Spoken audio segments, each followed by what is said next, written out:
Good morning, everyone. Welcome back to my channel. For anybody new, my name is JC. I trade Nasdaq NQ futures every single morning.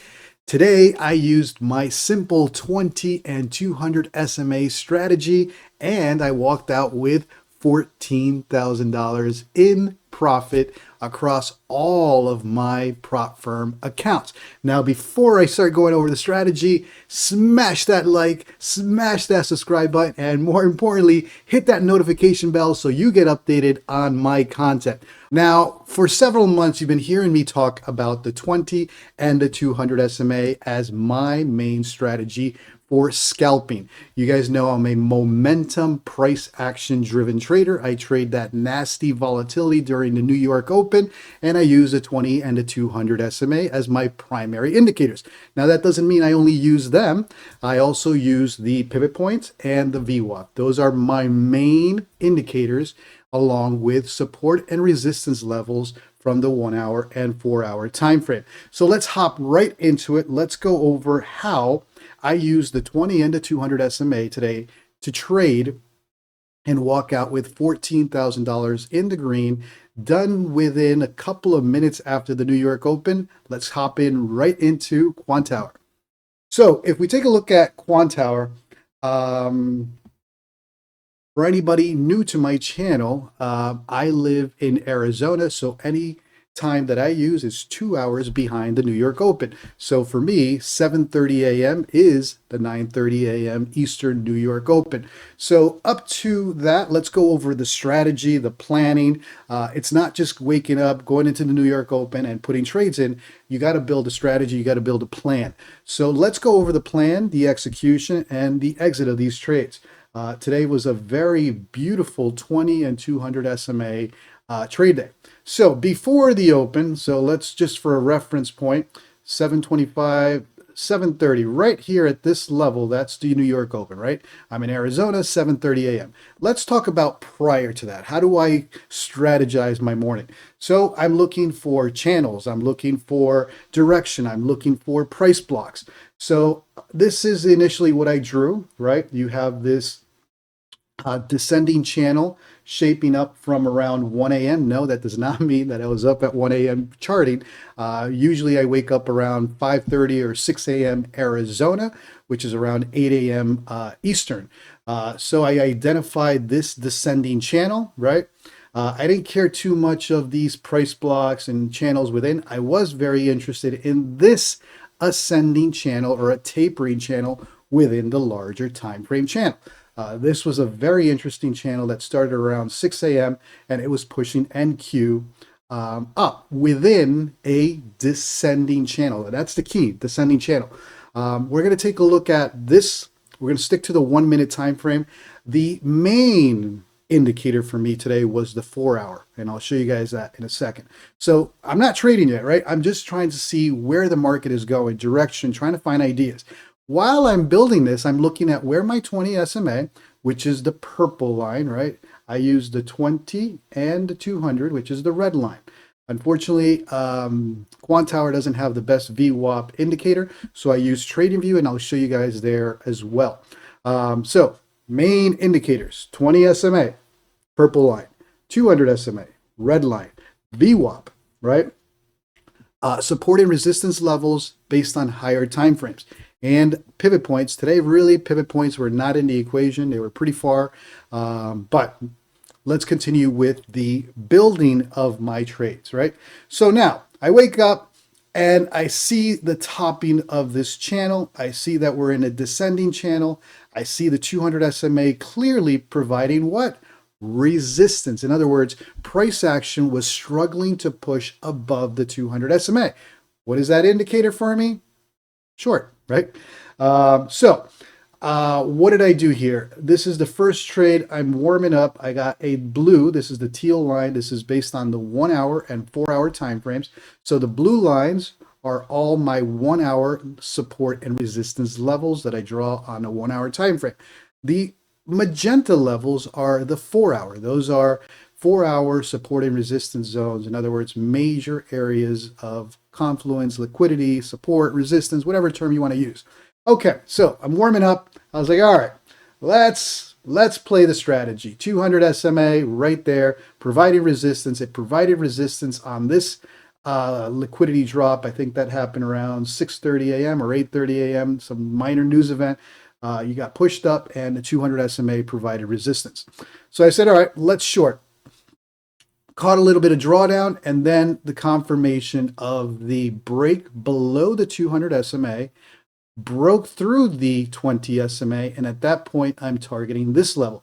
This level, right, if you look at the past, has been providing resistance, provided support, provided support, provided resistance, right?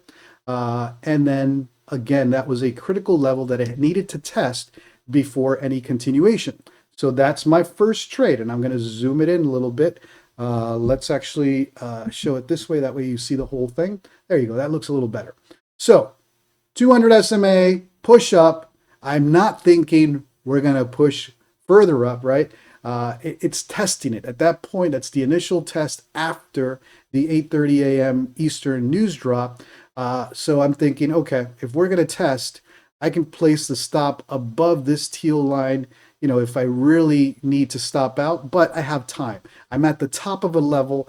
I can play here, right? It's a cheap trade. In other words, I have some potential drawdown to the upside, but there's more potential in terms of profit to the downside. That's the cheap version of the trade. Anytime I trade, I'm considering, okay, well, if I'm going to enter a trade here, right, where's my stop? Probably couple points. I usually give it 10 points above a level. That way, if there's a stop hunt run, I'm not stopped out immediately. And I had about, let's see, 20 points to the downside, assuming I caught the top.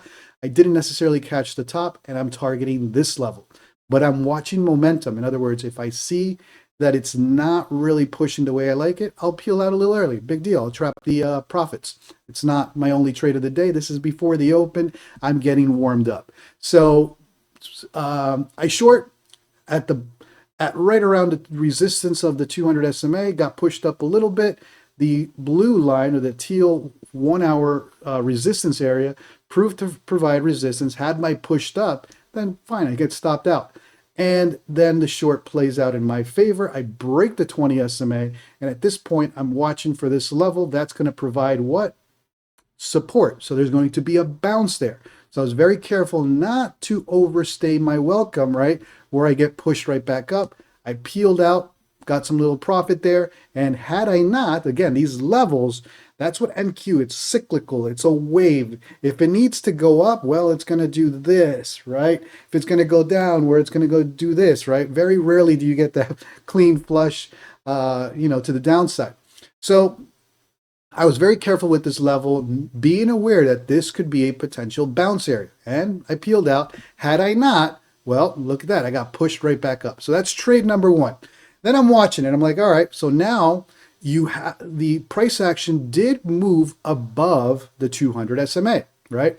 Not only did it go above the 200 SMA, it tested this level up here. Why do I have that level drawn? It provided support, resistance, resistance. And at that point, I'm watching for what? It's going to try to touch that level and bounce. What I did notice was it did not have the steam to go all the way and test this level. So that was the fading of that movement to the upside. At that point, I'm short.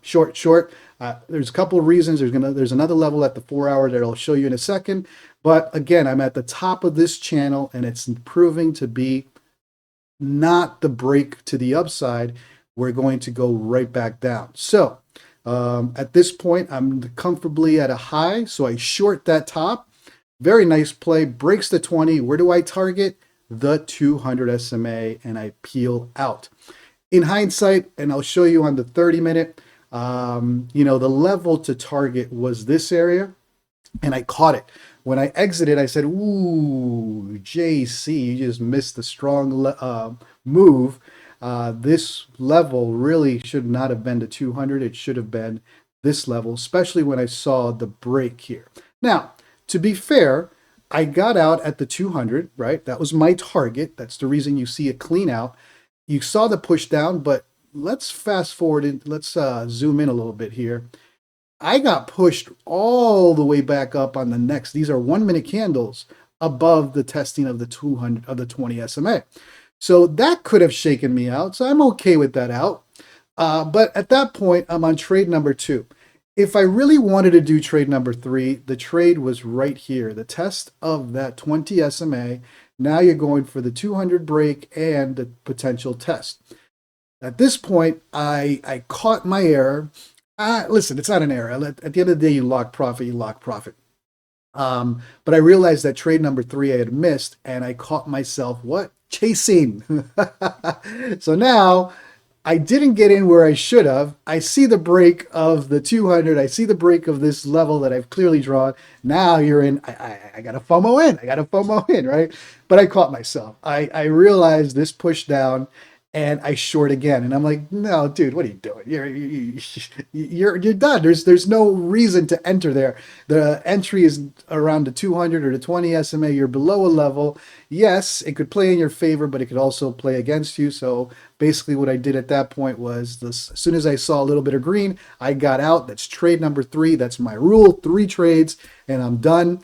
And unfortunately, I couldn't trade anymore. It was such an easy day to play the 20 and the 200 SMA. Now, had I not done this trade, right? Let's say my first trade I'm good with. My second trade to the 200 SMA, hey, listen, that was the strategy. I'm going from a break of a 20 to the 200, clean trade. Beautiful trade, actually. Minimal drawdown. I mean, ooh, A+. And then this guy, chasing. So let's delete this trade. At that point, let's say I had not done this third trade. At that point, what I should have done is watched the test of the 200 and a 20 SMA. This was a juicy area. It's called an area of confluence where you have 2 indicators. You had the 20, you had the 200, and you had a potential 1 hour level right around the same area. That's a lot of resistance. In other words, to break through that, you need to coil, you need a pullback to push above that. And that's exactly what happened. And I talked about areas of confluence when you have the 20 and the 200 SMA that close. Yes, you can break it, but not on an initial test. Usually on an initial test, it's the open, it's news event. Usually initial test, you're going to have a rejection. It's the coiling of NQ. If you're eventually going to want to break through that, you're going to have to pull back or, ramp up depending on the direction that you're thinking. So this should have been my third trade. It would have been a beautiful, beautiful trade to the what? To the magenta level. In hindsight, listen, I walked out with $700 across all of my accounts. That's my Topstep Express accounts, Apex, Bulenox, Take Profit Trader, Tradeify, and Tick Trader. I did those same 3 trades around the same area. So they all averaged about 700 to $1,000 in the green. So that is the proper or how I use the 20 and the 200 SMA. I know I get a lot of comments. JC, can you show us your strategy? Can you show us your thinking? I always do, but I think it's how I break down the use of the 20 and the 200 SMA. Now, you'll see a lot of traders talk about the 21 EMA. And I've gotten that question, JC, why do you use the 20 SMA versus the 21 SMA? So they're very similar. The reason I use the SMA versus the EMA, the EMA is it's closer to price action, whereas the SMA gives you a little bit of a wider space. That's perfect for stops. In other words, if I use the 21, and is there a way, where are my indicators? How do I add an indicator here? Not going to spend too much time. I should have done this before. Oh, indicators. So let's do EMA, exponential moving average. Here we go. Let's modify that to 21. You'll see, let's do the 21 and blue is fine. Okay, so now it's set at the 21 EMA. Notice how close it is to the 20 SMA. But in terms of stops, right? For instance, on this play, let's say you were shorting and had a bad entry, right? The 20 SMA gives you the true topping of price action, whereas the 21 SMA is a little closer to price action. It's used more for, I mean, listen, you can use both of them for scalping. I use the 20 SMA because it sets my stops a lot better in terms of touches on price action. So for instance, here, the 21 and the 20 were very close. On this topping, the 20 SMA proved to be the top of that price action to the upside where resistance was. So that's the reason I use the SMA, or the simple moving average, versus the exponential moving average. For scalping, for what I do, the SMAs provide a better indicator in terms of where your stops are, where your resistance plays out. Now, the 20 SMA gives you direction throughout the day. The 200 SMA identifies where the potential support or resistance zone depending on price action. So let's look afterwards. Like I said, I used my 3 trades for the day. I have a very strict policy, especially when that third trade was a chase. That means my mindset is not there. Walk out. So again, I walked out with about $700 in profit across all accounts. I think the Rhythmic was actually the lower side. Tradeify with Tradeify and Tick, I think pushed up a little higher to about $900.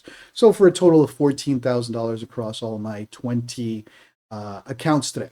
But in terms of continuing with how the 20 SMA guides direction, right? Notice that there's test, but the 20 SMA is pushing price down. Then you see the flattening, right? And this is this consolidation zone that, oh, it did play to the upside. I was watching this consolidation zone here. Let's call it from there to there, right? You had test, and now you see the flattening of the 20 SMA. And that was a consolidation zone about, what is it, 416 all the way down to 357. It's about 50, 60 points of consolidation for a good, I think, hour. I was watching this to see if this was a potential break to the downside or a potential break to the upside. In this case, when you see the flattening of that 20 SMA, and it was also around this magenta level at the 380, that was where the consolidation was happening. You don't want to trade that, or range bound trade it. Short, long, and then finally the break, right? So now your 20 SMA has pushed to the upside and it's guiding this play. But now you found a little area of confluence, right? The 20 and the 200 are now matching again. It's going to take a little bit of price action to push above that or push below that. We'll see if this proves to be resistance. That blue level again is the 1 hour time frame support and resistance level. So again, these levels are critical in your mapping so that you can chart and get ideas. Stay out of consolidation zones, or if you're in a consolidation zone and you've identified, short the top, long the bottom. The problem is, and I used to do this when I first started trading, right? You get excited. This is going down. This is going down. This is it. FOMO in, baby. We're going. And you short the bottom. Well, didn't quite play out for you, right? And that's the biggest mistake with consolidation zone. And that's what consolidation zones are intended to do. These are the algos, right? Now battling direction. And if you get caught up in that and try to do FOMO, well, you can pay dearly. Notice this area of confluence with the 20, the cross of the 20 and the 200 SMA is providing that another little confluence zone here, or consolidation zone. Are we going to break back down to test this level? Or is the 20 SMA now going to provide support to the upside? So that is how I walked out today with $14,000, 3 trades, 2 beautiful trades, 1 trade that I'm not too proud of. But again, as long as you stick to a strategy, whether, whatever your strategy is, this is one strategy. Doesn't mean it'll work for you. This works for me. I'm a scalper. I'm price momentum driven. I use price action. Most of my trades, if you look at what time is the open, 7:30 a.m. is this candle right here. By 7:33, 3 minutes after the open, I walked out with $14,000 across all my accounts, averaging between $700 and $900 per account. Done in 3 minutes, right? So that's why I like the open. That's why I like to use a strategy, right? This is not just guessing and pressing buttons. It's going to go up. It's going to go down. I use a strategy. It's the 20 or the 200 using the 1 hour and 4 hour time frames with the VWAP. Okay, so I wanted to show you on trading view how the VWAP played into all of this. There we go. So let's go again. This is the 1 minute perfect. Let's go to 7:30 right there. 7:30 a.m. You had this level. That's a daily level. I add the daily level on the trading view. That gives me a major support and resistance area at the daily, and I'll show you how that plays out. So this is where the topping of that channel, right? I shorted this 469 level was the area where it came to. The white line is the VWAP, right? That was one little key to my strategy today that I missed. You had that 730 push to the VWAP, which should have been a potential exit in terms of that play. I exited a little earlier, fine, but look at where the play happened. So let's take a look at the 15-minute, which shows that a little better. Bingo. Here it is. This is what I want to show you. Here we go. 7:30 a.m.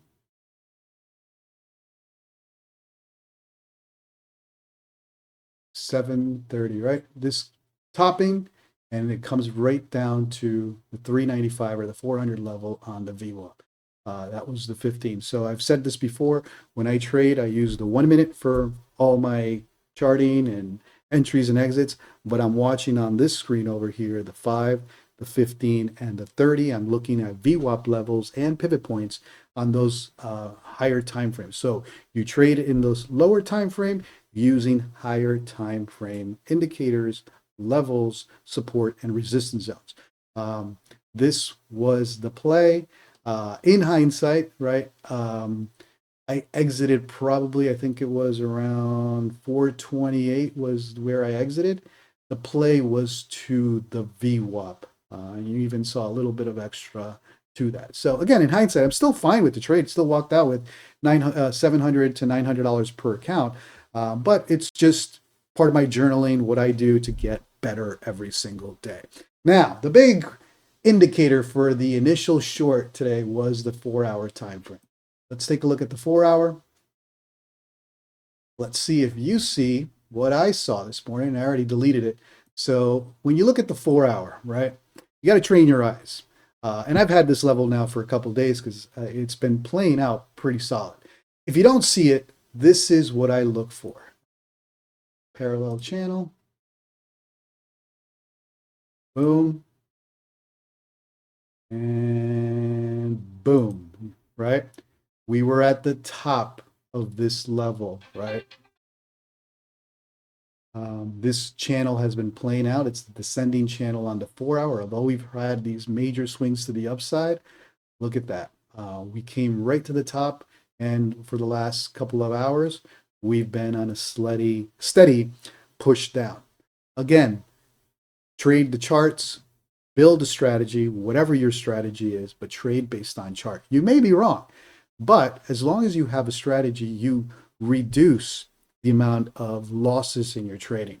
It's all about discipline, sticking to it. I caught myself with a FOMO trade or chasing a trade, called it quits, and punished myself. I couldn't trade for the rest of the day, even though there were juicier trades after that. But that's where you build the discipline, is catching yourself in those little mistakes and over time fine-tuning that direction. I've proven to show it as a profitable strategy for me. This doesn't mean it works for you. Last year, 2024, I walked out with $220,000 in confirmed deposited payouts from prop firms. We'll see what 2025, but every day I do these videos not to brag or flex. This is hopefully inspiration for new traders that are coming into the future space, traders maybe who are starting to trade or coming from crypto, coming from options. I was doing options trading for years before I moved into futures. 2024 was my first full year trading futures on prop firms. We'll see what 2025 brings. All right, that is all I have for today. I hope this helps understand my trading, right? It's very aggressive. It's during the peak volatility, but if you trade that peak volatility with a strategy using indicators, it's very fast, right? 3 minutes, I'm done. You got to read price action, and you're doing it. Maybe play with micros if you want to test this strategy, or this strategy may simply not be for you. Maybe you wait for an hour after the open until things cool down, and then you use your strategy. For anybody new to my channel, my name is JC. Do me a favor, smash that like, smash that subscribe button, and more importantly, hit that notification bell so that you get notified when I post content.